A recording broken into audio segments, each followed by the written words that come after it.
that, I would like to call Ayman Shehzad. Ayman Shehzad, who scored AIR 2106 in JEE Advanced and has a BITSET score of 269 out of 390. He is the son of Muhammad Shehzad Salim and Mrs. Shabina Shehzad. His hobbies apart from studying is football. Please come. Good evening, everyone. First of all, I would like to thank my parents for their priceless support and countless sacrifice. क्योंकि उनके बिना नहीं हो सकता है ये, आपको भी पता होगा, जो अभी एस्पिरेंट्स हैं, फ्यूचर एस्पिरेंट्स हैं, उनको भी पता होगा कि पेरेंट्स बहुत सेक्रीफाइसेस करते हैं अपने लिए, और उनके बिना ये पॉसिबल बिल्कुल भी नहीं है. और it's more of their win than my, मतलब मेरा तो सिलेक्शन बस हो गया है, बट रियल खुशी उन्हीं को मिली है.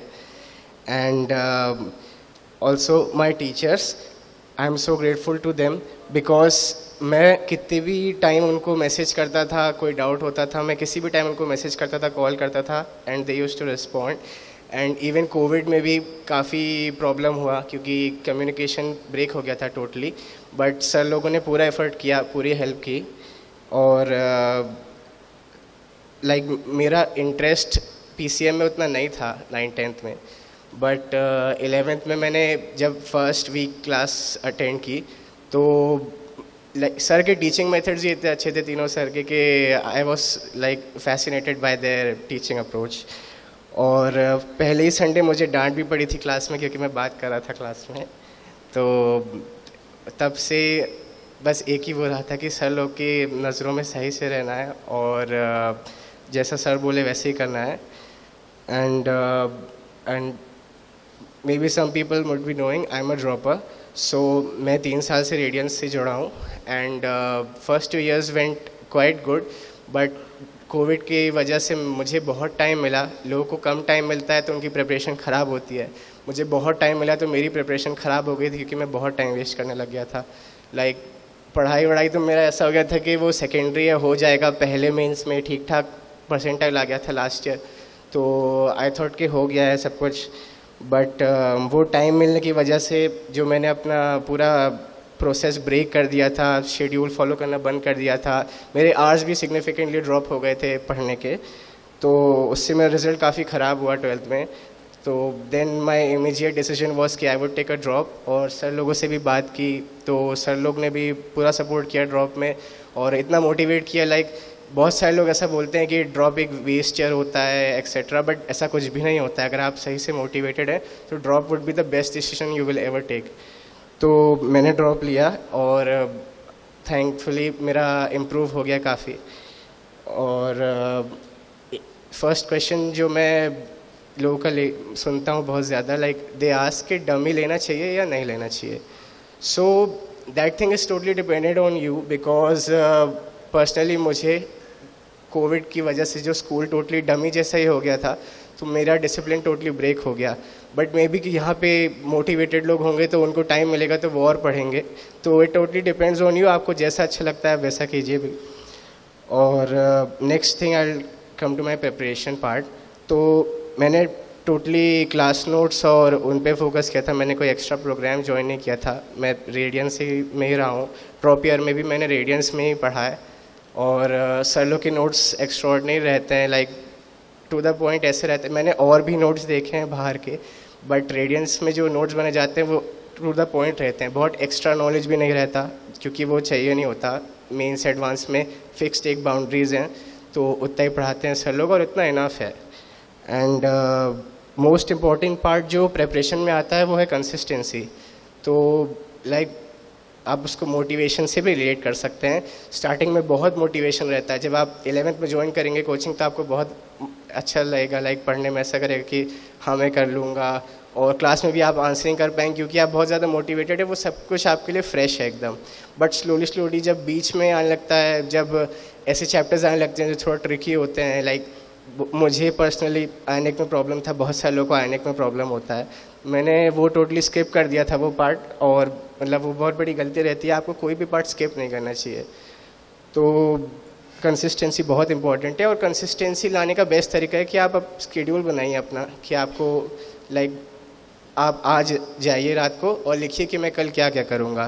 तो ये चीज़ आप जब आप एक बार फिक्स कर लेंगे तो आप कल बिल्कुल भी कन्फ्यूजन में रहेंगे, एकदम क्लियर रहेगा आपके लिए कि कल क्या क्या करना है और उसको फॉलो करिए, आपको कुछ एक्स्ट्रा करने की भी ज़रूरत नहीं है। एंड टीचर्स के टच में रहना बहुत इम्पॉर्टेंट है। मैंने 12th में टोटली लाइक कोविड की वजह से मैं सर लोगों से बिल्कुल ब्रेक हो गया था और सर लोगों से बात नहीं करता था। कुछ भी प्रॉब्लम होती थी तो I used to keep it to myself only, not even discuss it with my parents. तो ये बहुत बड़ी गलती है। आपको कुछ भी प्रॉब्लम होती है आप बिल्कुल शेयर करिए। टीचर्स हैं, टीचर्स, मैं पर्सनली जाके टीचर्स से बात करता था तो आई डेंट फील कि वो टीचर्स है, वो फ्रेंड्स जैसे आपको सब कुछ बताएंगे। और next point that I would like to come will be motivation. तो स्टार्टिंग में मोटिवेशन तो यही है कि IIT जाना है, सबको बॉम्बे CSE चाहिए होता है, बट मेन एम सबको IIT का रहता है क्योंकि सब जगह CA सुना होता है, सीनियर से सुना होता है, इतना कुछ देखा होता है तो सब IIT जाने के लिए लगे रहते हैं। बट स्लोली मोटिवेशन जो डिटोरिएट होता है तो आपको छोटी छोटी चीज़ों में मोटिवेशन ढूंढना चाहिए। लाइक मैं क्या करता था, मैं एक डायरी बना लिया था एंड आई रोट एवरीथिंग के चैप्टर्स पूरे लिख लिए थे, मैंने टॉपिक्स लिख लिए थे, मैं चैप्टर वाइज करता था तो मैंने चैप्टर्स लिख लिए थे एंड लाइक जैसे मैं उसको कंप्लीट करते जाता था एक एक चैप्टर को तो I used to cross it out, used to cut it out. तो ये मे बी सुन के थोड़ा ऐसा लगेगा कि चाइल्डिश अप्रोच है, बट इस चीज़ से बहुत ज़्यादा कॉन्फिडेंस मिलता है, बहुत मोटिवेशन मिलता है कि हाँ कुछ कंप्लीट हो गया है आपका। एंड उससे आपका एक और एडवांटेज ये भी रहेगा कि आप एक ट्रैक रहेगा आपको कि आपका क्या क्या हो गया है। इट विल बी ईजी कि आप जल्दी से रिलेट कर पाएंगे क्या क्या क्या हो गया है। तो और next thing I would like to come would be के जो अभी तो जो जिनने स्टार्ट किया है प्रिपरेशन उनके लिए उतना इम्पोर्टेंट में भी नहीं होगा, बट जो अपने एंड में जिनको अभी एग्ज़ाम देना है नेक्स्ट ईयर तो उनके लिए सबसे इम्पोर्टेंट पार्ट जो रहेगा वो रहेगा वीक लिंक्स और बैकलॉग। तो वीक लिंक्स ऐसी रहती हैं कि आपको लगता तो है कि आपके सारे चैप्टर्स रेडी हैं, बट आप कोई बुक सॉल्व करते हैं या कोई मटेरियल सॉल्व करते हैं तो आपको समझ में आएगा कि ये चैप्टर मुझसे नहीं बनता है। तो वो चीज़ को कवर करना बहुत इंपॉर्टेंट है। लाइक आप सबको छोड़ के सबसे पहले वही करिए, अपने शेड्यूल को टोटली चेंज करिए, लेकिन वीक लिंक्स को कंप्लीट करना बहुत ज़रूरी है। बैकलॉग भी नहीं होना चाहिए। मेरा बैकलॉग काफ़ी था 11th-12th में, इसलिए मैं बहुत बेसिक क्वेश्चन भी नहीं कर पाया था एग्ज़ाम में। तो बैकलॉग भी नहीं होना चाहिए। आपको लगता है कि आप पीछे हो रहे हैं क्लास में तो आप लोग सर लोग से पर्सनल जाके पूछिए कि मैं कहाँ से पढ़ लूँ या कौन सा लेक्चर देख लूँ जो मेरा ये कंप्लीट हो जाए, कौन सी बुक पढ़ लूँ, कौन से क्वेश्चंस कर लूँ। तो आपको बैकलॉग कंप्लीट करना बहुत इंपॉर्टेंट है और 90% काम आपका तभी हो जाएगा जब आपका पूरा सिलेबस कंप्लीट हो जाएगा। देन जो नेक्स्ट पार्ट है उसमें मैं बुक्स पे आता हूँ। तो बुक्स मैंने जो की थी मैं आपको वो बताऊंगा, but it's totally your choice. आप सर लोगों से डिस्कस करिए, वो बेस्ट बताएंगे, आपके लिए पर्सनली बताएंगे। मुझे जो सर ने बताया था उस हिसाब से सबसे इम्पोर्टेंट तो पहले आपके नोट्स हैं। नोट्स से आपको नोट्स को कॉम्प्रोमाइज़ तो बिल्कुल नहीं करना चाहिए। लोग नोट्स छोड़ के बुक्स पढ़ने लगते हैं, बुक्स से थ्योरी पढ़ते हैं, उससे ज़्यादा आपके नोट्स काम करेंगे क्योंकि वो आपने बनाया, वो आपकी राइटिंग में है। तो आपको खुद के नोट्स ही फॉलो करना चाहिए। नोट्स बहुत अच्छे से बनाइए, आपको बहुत क्रिएटिव नोट्स पसंद है तो आप क्रिएटिव नोट्स बनाइए। एंड जो सर लोग क्लास में शॉर्ट पॉइंट्स बोलते हैं, मे बी पढ़ाते पढ़ाते रैंडमली वहाँ पे बोल देते हैं, बट वो बहुत इंपॉर्टेंट रहते हैं। मेरे पेपर में ही ऐसे बहुत सारे क्वेश्चन आए थे जो सर लोगों ने बस बात करते करते में बताए होंगे। तो आप अपने नोट्स बहुत अच्छे से बनाइएगा। And then next book would be PYQs। तो PYQs बहुत ही इंपॉर्टेंट है। मैं ऐसा अपने जितने भी पेपर दिया है मैं उस हिसाब से बोल सकता हूँ कि 99 परसेंटाइल आपका सिक्योर हो जाएगा अगर आपने प्रीवियस ईयर आपसे सारे बनते हैं। तो अगर आपने पूरी 40-50 ईयर्स के प्रीवियस ईयर कर लिए तो आपका सिक्योर हो जाएगा पूरा अच्छे से। देन उसके बाद जो भी रहेगा वो आपकी बूस्टिंग में हेल्प करेगा, आपकी रैंक बूस्टिंग में हेल्प करेगा। तो आप अपने प्रीवियस ईयर को कंप्लीट करिए, आपके प्रीवियस ईयर हो जाते हैं तो अगेन उस बुक को कर सकते हैं। और तीनों बुक सब्जेक्ट्स की प्रीवियस ईयर बुक्स आती है तो मैंने अरिहंत की फॉलो की थी, तो वो पूरी करनी चाहिए। एंड अब सब्जेक्ट वाइज बुक्स बताऊँ तो फिज़िक्स के लिए मैंने 11th में सेंगेज की थी एंड 12th में मैंने DC पांडे की थी, बट DC पांडे सबके लिए नहीं की थी, जो मेरा वीक पॉइंट्स थे उन्हीं के लिए की थी। और एडवांस के लिए फ़िज़िक्स में मैंने एडवांस इलस्ट्रेशन बुक की थी। मैथ्स में मैंने मेंस और एडवांस दोनों कॉमन बुक्स लगाई थी, तो बुक्स थी विकास राही की थी मैंने, कैलकुलस की होती है वो, तो वो बहुत अच्छी बुक है, उसमें बहुत अच्छे से इंक्रीज़ होता है लेवल क्वेश्चंस का, तो आपको वो करनी चाहिए। सर लोग भी वही बताते हैं, मिश्रा सर वही बताते हैं, तो आपको विकास राही करनी चाहिए। एंड ब्लैक बुक की थी मैंने वो, बट टोटली पर्सनल रहता है, लोग उसको टफ़ बोलते हैं, बट वो टफ़ बुक नहीं है। एक बार आपका कोर्स कंप्लीट हो जाएगा तो ब्लैक बुक बहुत इजी बुक है, बहुत फास्ट क्वेश्चंस होते हैं उसके, तो मैंने ब्लैक बुक की थी, उसी को रिपीट किया था एक और बार। देन केमिस्ट्री के लिए ऑर्गेनिक में मैंने हिमांशु पांडे और एम एस चौहान की थी, तो पहले मैंने हिमांशु पांडे की थी, उसी को रिवाइज़ किया था 2-3 बार। देन एम एस चौहान पे स्विच किया था, क्वेश्चंस याद होने लग गए थे तो एम एस चौहान पे स्विच किया था। बट आपको अगर आप कोई बुक स्टार्ट करते हैं तो आपको वो बुक कंप्लीट करनी चाहिए, बुक स्किप नहीं करनी चाहिए। लोग स्टार्टिंग में बहुत ज़्यादा मोटिवेटेड रहते हैं बुक के कि ये तो कंप्लीट कर लूँगा, आज ये एक चैप्टर कर लूँगा, बट बुक्स कंप्लीट नहीं हो पाती हैं, तो आप बुक ऐसी चूज़ करिए जो आप कंप्लीट कर पाएँ। और फिज़िकल के लिए मैंने नरेंद्र अवस्थी की थी, तो वो बहुत अच्छी बुक है, एडवांस के लिए भी यूज़ हो जाएगी क्योंकि उसमें क्वेश्चंस बहुत अच्छे दिए हुए हैं। इनऑर्गेनिक के लिए मैंने वीके जायसवाल की थी, बट इनऑर्गेनिक का सबसे इम्पॉर्टेंट जो आपको रिसोर्स मिलेगा वो एनसीईआरटी है। एनसीईआरटी का कोई भी आप एनसीईआरटी को आप किसी भी चीज़ से चेंज नहीं कर सकते, एनसीईआरटी पढ़नी मस्ट है। NCERT word to word question आ जाते हैं, एक लाइन वो पिक कर लेंगे एनसीईआरटी से and they will give it in the paper. So NCERT आपको अच्छे से बननी चाहिए। वीके जायसवाल मैंने सिर्फ इसलिए की क्योंकि मेरे पास क्वेश्चंस नहीं थे ज़्यादा सॉल्व करने के लिए, तो मैंने वीके जायसवाल की थी और जीडीली रेफरेंस के लिए रखी थी। And next point would be मॉक्स। तो मॉक्स बहुत सेकेंडरी चीज़ है अनलेस आपका सिलेबस पूरा हो गया है।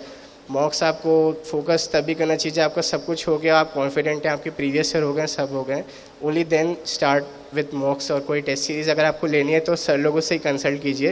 रेडियंस के पेपर बहुत अच्छे रहते हैं क्योंकि उनका बैलेंस्ड और थोड़ा डिफ़िकल्टी लेवल हायर रहता है, तो आपको असली पेपर ईजी लगेगा लास्ट में। देन बहुत सारे लोग क्वेश्चन ये पूछते हैं कि कितनी देर पढ़ना चाहिए, स्टडी आवर्स कितने होते हैं, तो ये बहुत इररेलेवेंट क्वेश्चन होगा क्योंकि वो टोटली आप पे डिपेंड करता है कि कब तक आपका मन लग रहा है।